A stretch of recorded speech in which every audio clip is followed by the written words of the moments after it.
Bonjour, donc pourquoi nous venons effectivement à Troyes? Tout simplement parce que on représente deux manières d'aborder le design.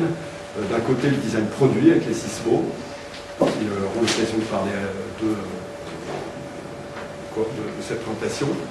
Et donc, moi, Christophe Filâtre, chez Carré Noir, où là, le travail du design tel qu'on l'aborde, c'est ce qu'on appelle le design de marque, on appelle plus vulgairement le brand design en anglais. Et donc, en fait, c'est la réunion, l'association de ces deux compétences qui fait que c'est une façon différente d'aborder le métier. Et donc, c'est l'objet de cette présentation. Alors, donc, comme je le disais, l'association de ces deux compétences, et curieusement, une fois de plus, c'est quelque chose qui est assez innovant en France, dans la pratique. Antoine nous en dira deux mots, puisqu'en fait, pour avoir travaillé dans d'autres pays en Europe, on se rend compte qu'on a probablement un tout petit peu de retard par rapport à ça. Et ensuite, on va vous parler de l'idéal, tel qu'on peut l'imaginer, la réalité, de ce qu'est aujourd'hui le design et de l'association de ces deux compétences. Et enfin, comment justement progresser et comment faire tendre la réalité vers cet idéal. Alors, juste deux mots, non pas sur Carré Noir, mais sur le métier de brand design. Effectivement, Carré Noir vit très bien sur les Sismo. Je vous rassure, Maurice Lévy n'a pas acquis récemment les Sismo, mais l'objectif d'une agence comme Carré Noir, c'est bien évidemment de fabriquer des marques, de construire des marques, de les considérer comme des personnalités, comme des êtres. Et donc ça va passer bien évidemment par une entre guillemets, plateforme stratégique. On est beaucoup à faire ça, mais c'est aussi le travail en amont du design de marque, qui va s'exprimer ensuite par une identité, par un produit, par un point de vente. Et donc c'est l'ensemble de ces compétences sur lesquelles nous travaillons. Et vous le remarquerez, la dimension produit finalement se limite souvent à un packaging, que ce soit son emballage ou son design, mais c'est d'un autre sens, au sens politique du terme, sûrement pas suffisant. Et c'est donc en s'associant avec des designers industriels que d'un seul coup on va pouvoir réunir et rendre tout ça beaucoup plus conséquent et différenciant. Donc voilà pour notre métier. Et en ce qui concerne les Sismo, les Sismo, bonjour. Donc nous vivons aussi sans Carré Noir, rassurez-vous, nous n'avons pas racheté Carré Noir. Et nous sommes spécialisés en innovation par le design produit.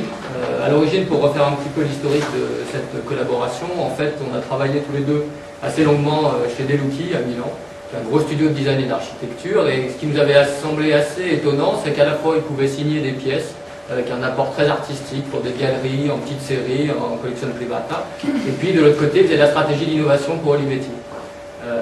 Et de vue d'Italie, on se disait, c'est bizarre, en France, il y a vraiment une scission entre d'une part les agences, qui sont réputées très structurées, réputées capables de gérer des gros budgets, beaucoup plus sur le packaging, beaucoup plus sur le corporate, et pratiquement pas sur le produit.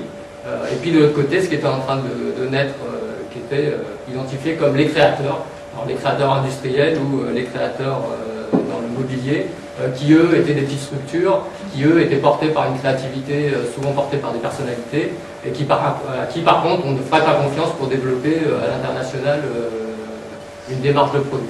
Donc finalement c'est un peu la démarche qu'on a voulu faire quand on est arrivé en France et qu'on a créé Sismo. Ça a été de se dire finalement nous ce qui nous intéresse c'est ce dosage-là. C'est comment on peut doser entre une rigueur créative très importante et une capacité à développer cette créativité auprès des marques en respectant très profondément les marques. C'est pour ça qu'on est allé notamment il y a 2 ans voir Carré Noir, et plus particulièrement Christophe, qui avait pas une culture design, donc ouvert à d'autres choses, puisqu'il faisait la publicité, et qu'on a créé ce manifeste. Et pour finir et compléter ça, on a souhaité que cette association puisse être complétée, on vient de le faire il y a un peu plus d'1 mois, avec de l'autre côté une autre association avec un bureau d'ingénierie.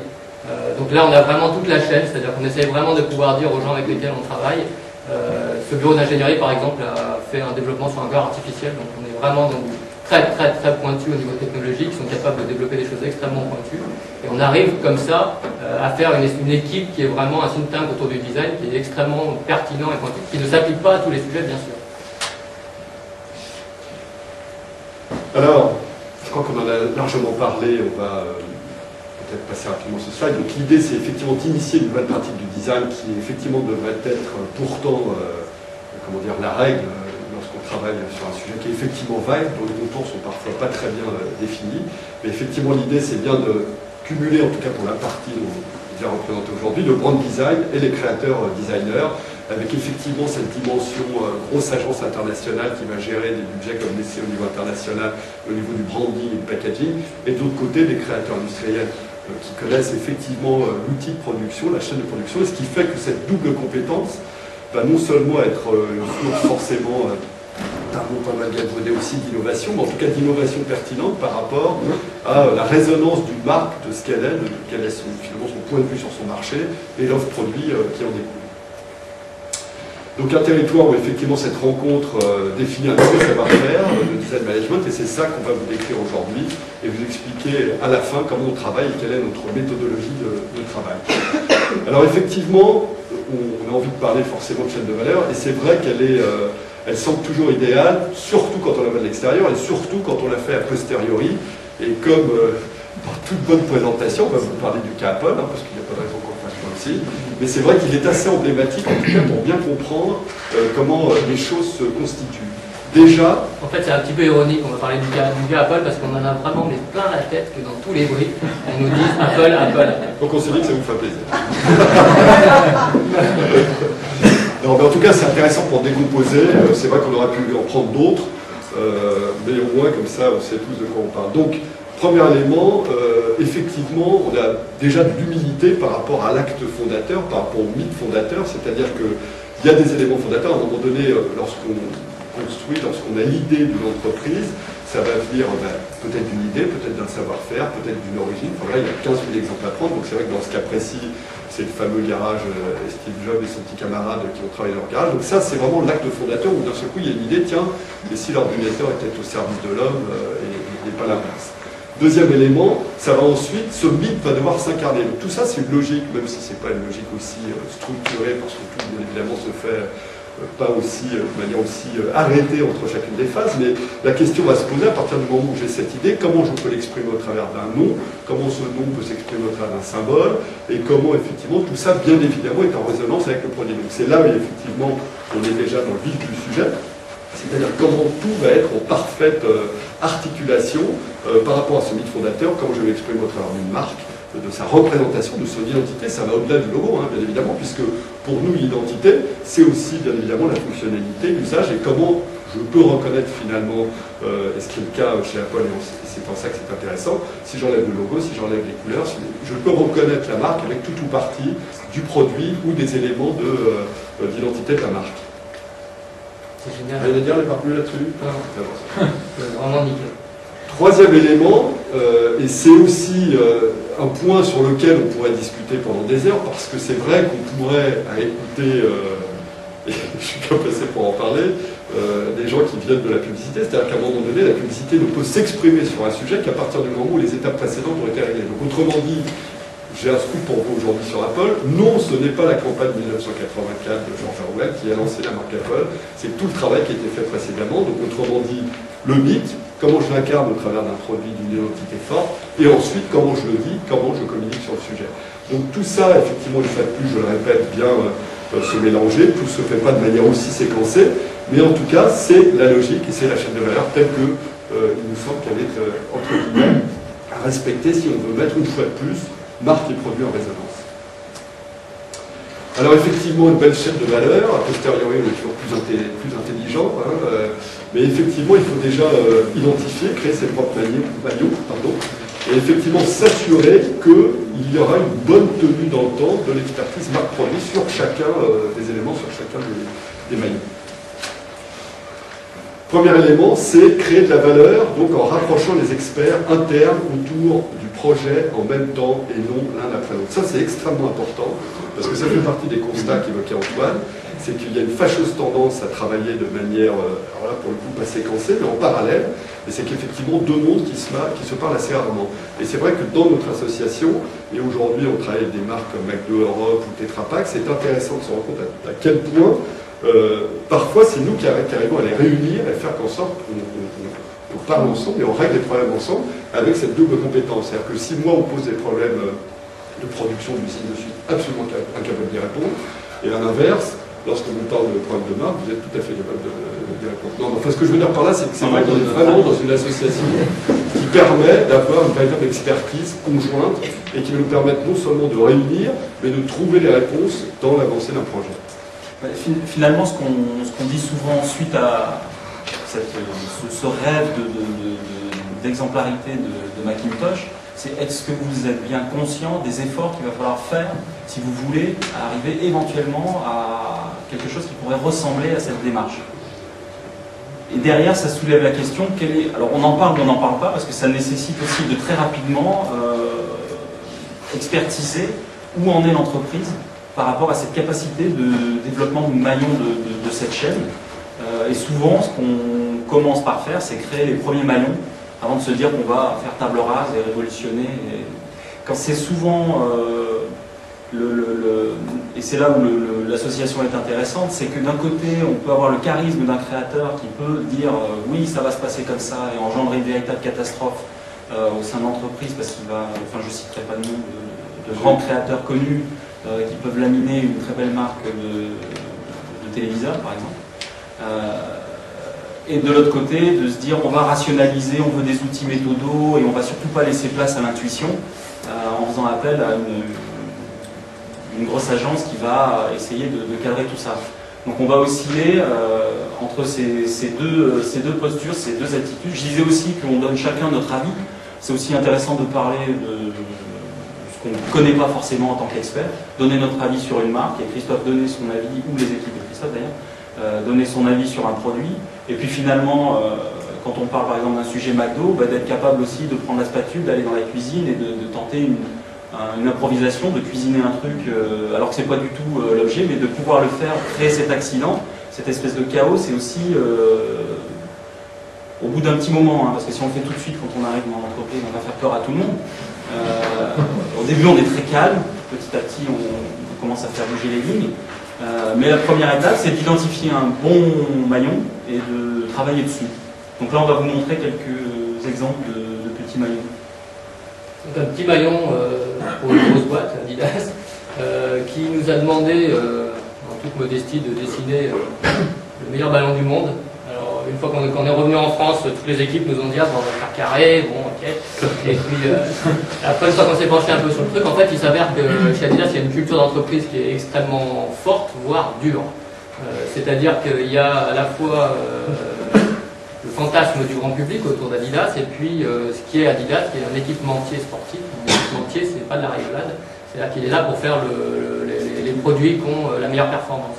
Et finalement, on s'est retrouvé autour de la table avec des gens avec des cultures très très différentes parce que c'est un projet clé, puisque c'est le ballon est l'objet le plus vu dans l'univers du foot naturellement, avec quelqu'un qui était de la direction du marketing, de la direction du design et de la direction technique. Et finalement, la première méthodologie qu'on a mis en place, c'est d'essayer de raconter les innovations qu'on pouvait apporter sur le ballon avec des mots différents pour chacun. Ça paraît complètement ridicule, ça paraît très simple, mais si on ne le fait pas, on est sûr qu'ils ne se parlent pas, et qu'il y en a un qui va tirer la couverture en disant « Ah oui, ça moi j'ai compris, ok, très bien », et puis que l'autre va se dire « Moi ça ne correspond pas du tout à mon besoin ». Donc par exemple sur ce ballon-là, le fait d'avoir travaillé sur des nouvelles pièces cousues, qui sont en l'occurrence un triangle que vous voyez ici, qui est mis en valeur, c'était de dire par exemple à la personne de la technique que grâce à cette nouvelle couture en triangle, vous allez avoir une sphéricité du ballon qui va être plus grande dans le temps. Donc ça c'est très technique. À la personne du marketing, que grâce à ça, vous allez pouvoir déposer un modèle et que vous allez pouvoir vendre mieux et communiquer mieux autour de votre ballon parce que aujourd'hui, le ballon pentagone, hexagone est copié par tout le monde. Et à la personne du design, qui était de dire qu'on allait pouvoir refaire des graphismes différents par rapport à pentagone, hexagone, puisqu'on allait avoir moins de pièces et donc des liaisons entre les pièces plus faciles. À chaque fois, il y a plein de petits détails sur ce ballon-là. Il y a la peau qui a été travaillée pour l'aérodynamique, il y a plein de choses qui ont été mises en place. Et à chaque fois, avec une entrée qui était soit technique, soit marketing, soit design. Le design aussi qui donne une meilleure visibilité de l'effet sur le ballon. Il y avait pas mal de choses. Et au niveau du process, dire aux responsables, entre guillemets, d'usine, qu'il allait avoir moins de linéaire de couture, donc ce ballon allait coûter moins cher à fabriquer.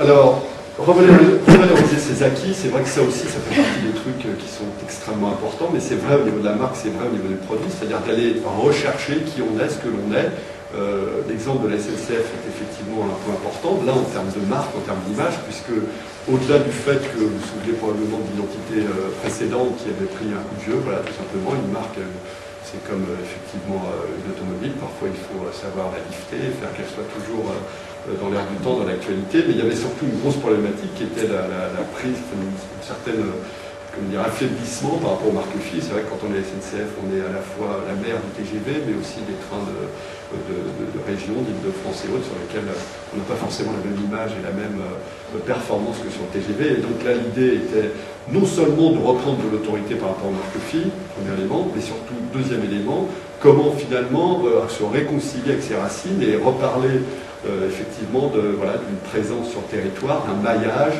et finalement d'une entreprise solide et qui est capable de réunir et de tirer l'ensemble des marques filles.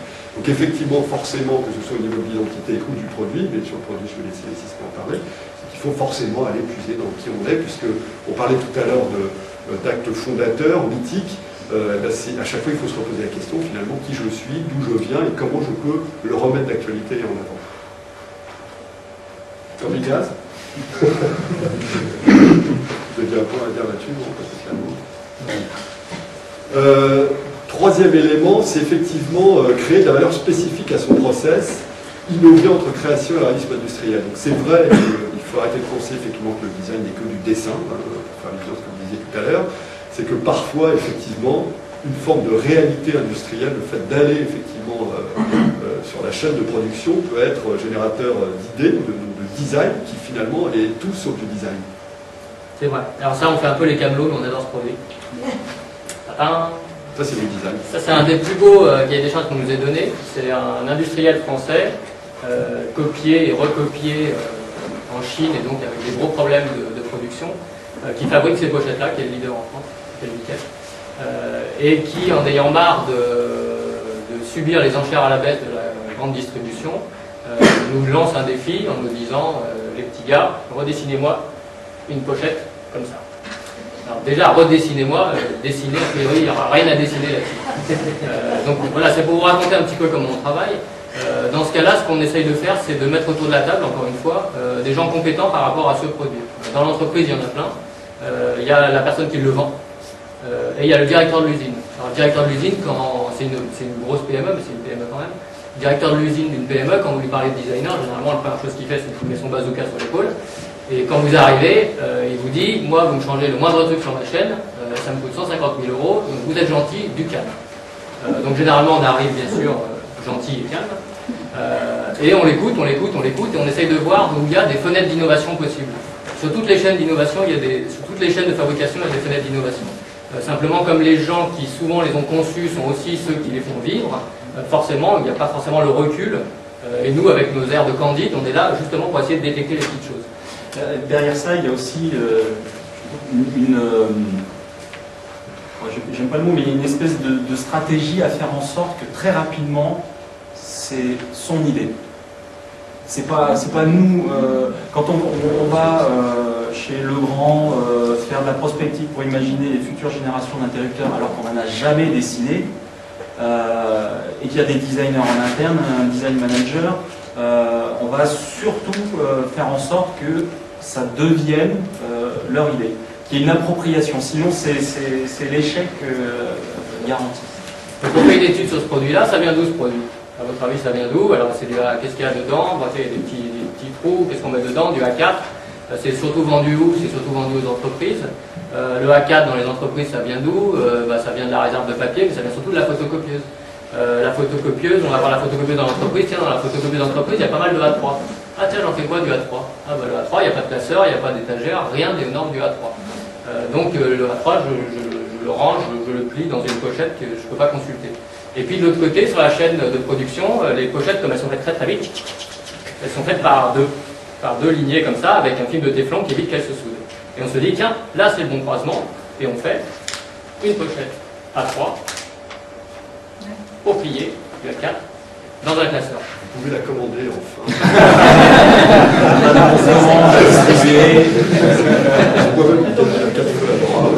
On adore aussi ce produit parce qu'on touche des royalties dessus. Ce qui est génial là-dessus, c'est que c'est ce qu'on appelle, là, c'est dessiner avec une gomme. C'est-à-dire que finalement, le boulot du designer ici, c'est surtout le message qu'on veut faire passer, c'est que c'est surtout de mettre en relation des gens qui ont le savoir dans l'entreprise. C'est pas nous qui l'avons inventé, c'est eux qui l'ont inventé. Ils le savaient, ils savaient qu'il y avait ce problème de A3, ils savaient qu'il y avait cette capacité, etc. Et nous, là-dessus, si on prend un crayon pour dessiner ça, on est mort.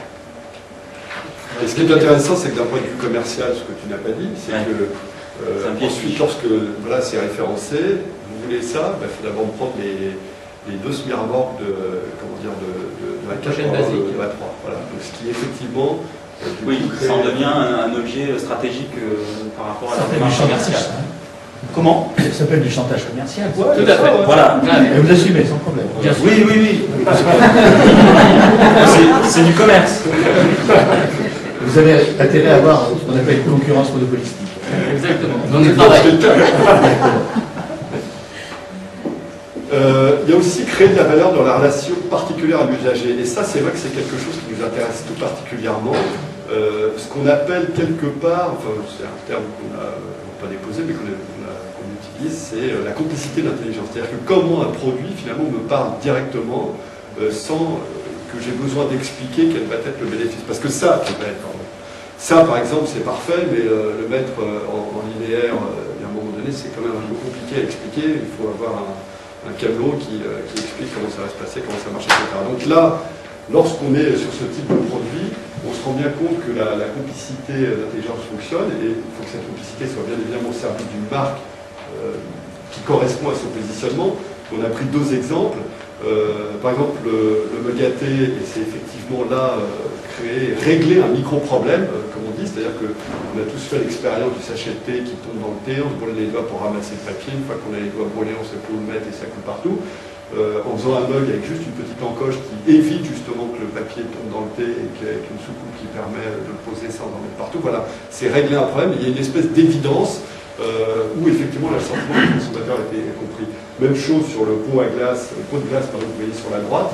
Quand on sort son pot de glace du congélateur, c'est moche à mettre sur la table. Une fois que c'est sur la table, ça fond. Une fois que ça fond, on remet dans le truc, ça recongèle, etc. Avec ce type de boîte, on crée un pot thermique, c'est comme ça. Tout à fait. Bien. Donc qui conserve donc, plus longtemps à température la glace et qui en plus rend le truc un peu plus esthétique. Et donc voilà, donc ça veut dire qu'on a réglé un problème, mais un problème qui fait que quand on voit en tant que consommateur, voilà une marque enfin qui m'a compris, qui m'apporte une solution à un problème que je rencontre au quotidien. Donc ça fait typiquement partie aussi pour nous dans la création de valeur d'un élément extrêmement important, c'est-à-dire comment je règle un problème, comment j'apporte une solution, et cette solution étant au service du positionnement de ma marque. L'inconvénient des designers, c'est qu'ils sont passionnés, qu'ils peuvent parler jusqu'au bout de la nuit, c'est aussi pour ça qu'ils boivent dur d'ailleurs. Il faudrait que vous accélériez un petit peu. Voilà, c'est tout. À 7 heures, donc créer de la valeur dans la qualité relation marque-produit, là c'est effectivement aussi créer une espèce d'empreinte produit-marque, ça correspond à ce que je viens de dire, mais cette fois-ci en l'appliquant sur la marque, en faisant un magasin qui ressemble à Half-Pipe, qui va être l'hiver décoré en hiver, l'été en surfeur, ça nous permet d'un seul coup, là encore, si j'enlève la marque Oxbow, au bout d'un moment je vais créer une espèce d'architecture propriétaire qui appartient à Oxbow et qui fait que je serai reconnu où que je sois et sans avoir besoin du logo, de la pub, de tout ce qu'on veut. Et enfin à droite, un moulin à poivre Peugeot. Seul Peugeot pouvait faire un moulin à poivre qui ressemble à une durite. Donc ça fait un élément, c'est pas uniquement du design, de l'esthétique, mais c'est qu'à un moment donné, ça répond effectivement à une histoire de marque. Finalement, le problème n'est plus de trouver une innovation ou d'avoir une bonne idée, c'est de choisir la bonne innovation pour la bonne marque. Et enfin, être capable de remettre en cause les codes du marché. Je sais que nos amis de Renault sont là aujourd'hui. Dacia, ça veut dire roumain. La vilaine marque Renault rachète la marque Dacia au roumain. Ils vont faire des voitures à 5 000 €. On imagine si un étranger nous faisait ça avec une de nos marques nationales, on ne serait pas très content. Donc l'idée, au travers de la création de cette identité Dacia, c'était d'une part de redonner de la fierté aux Roumains, donc en refaisant une véritable identité, même si malheureusement elle a changé récemment. Mais l'idée c'était ça, c'était effectivement de redonner de la fierté, de refaire un blason, quelque chose d'héraldique. On se rend bien compte qu'on n'est plus du côté de BMW, de Ferrari, d'Alfa, que de toutes ces marques ont des logos chromés sur des carreaux noirs. Et puis deuxième élément, le faire sous forme de bouclier pour une voiture à 5 000 €, c'est pas mal pour signifier la robustesse. Donc sur une identité, sur une problématique donnée, quand on a bien compris le problème du pays, du produit, etc., on peut réussir à créer une identité qui ait du sens intuitivement. la tablette de chocolat en 2 mots. Ouais, très rapidement, les codes du marché sont souvent très très forts. C'est-à-dire qu'aujourd'hui, on achète tous des tablettes de chocolat qui ont des carrés rectangulaires. On casse comme ça. On a complètement oublié d'où ça venait, d'où ça vient, les carrés de cette forme-là. On va voir les gens, personne ne le sait, sauf un petit artisan qui nous dit bah, ça vient du début du siècle dernier où en fait c'était du grammage. C'est pour ça que la tablette de chocolat a été inventée. Parce qu'à l'origine, au début du XXe siècle, on ne croquait pas le chocolat. C'était pour cuisiner. Les gens n'avaient pas de balance, donc un carré égale 1 gramme, donc je fais une mousse au chocolat. Aujourd'hui, 85% du chocolat est consommé en dégustation. Et c'est toujours des petits carrés. Pour le grammage devant la télévision, c'est pas forcément. On pourrait remettre le poids sur le chocolat à pâtisserie, qui aujourd'hui existe encore et on ne sait plus combien ça pèse. Et puis on pourrait imaginer d'autres histoires sur un chocolat de dégustation. Ajouter de la valeur là où il n'en a pas. Il y a toujours des choses qui n'ont jamais été dessinées. Voilà. Une carte mémoire qu'on a dessinée pour la scie. C'est assez étonnant de voir que finalement des choses qui sont soi-disant cachées, quand elles sont en vente à la FNAC, elles ne sont pas cachées. Même si après vous l'enfermez dans votre ordinateur. Alors, preneur d'engagement, ça c'est quelque chose qui est assez étonnant parce que c'est rarement demandé par les entreprises. C'est-à-dire qu'elles portent le discours toutes seules, mais après un peu d'expérience dans une entreprise, on arrive souvent finalement sur des projets, un peu malgré le projet, c'est assez étonnant, à être engagé sur des choses qui peuvent être bien sûr du développement durable quand c'est du long terme, mais aussi par exemple sur l'accessibilité sur les interrupteurs. C'est aussi une sacrée façon de valoriser les équipes en interne, d'obtenir des prix, etc. Qui permettent de redonner ce qui manque beaucoup bizarrement aux grosses marques, c'est la confiance en elles.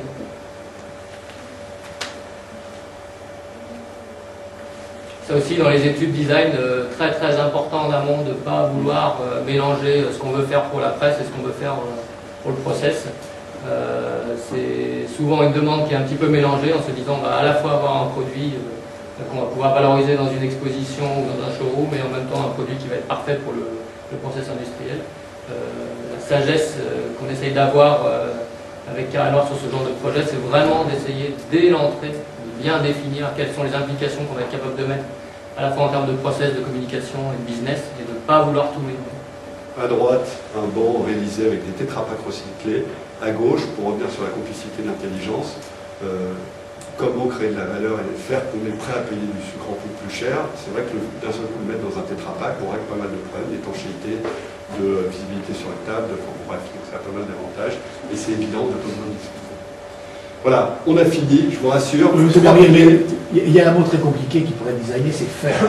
Qu'est-ce que c'est qu'être faire quand il y a un groupe, on est 3 par rapport à quelqu'un qui est tout seul et qu'on a théoriquement le même temps? Est-ce que c'est faire de laisser le même temps ou au contraire de tenir compte du fait que je crois qu'il était normal de dire un peu plus quand même. Juste en 3 mots, la manière dont on travaille, c'est l'âme, donc comprendre l'histoire, on l'a vu tout à l'heure, comment je décrypte, comment je l'immerge, comment je hiérarchise les problèmes, le squelette, comment je vais construire, et enfin je rends visible au travers du pot. Donc c'est vrai qu'on aime bien dire sur tout projet qu'il y a une âme, un squelette et une peau. Voilà. On va faire du marketing, on va passer aux clients. Merci. Bon, comme il n'y a que 3 exposants.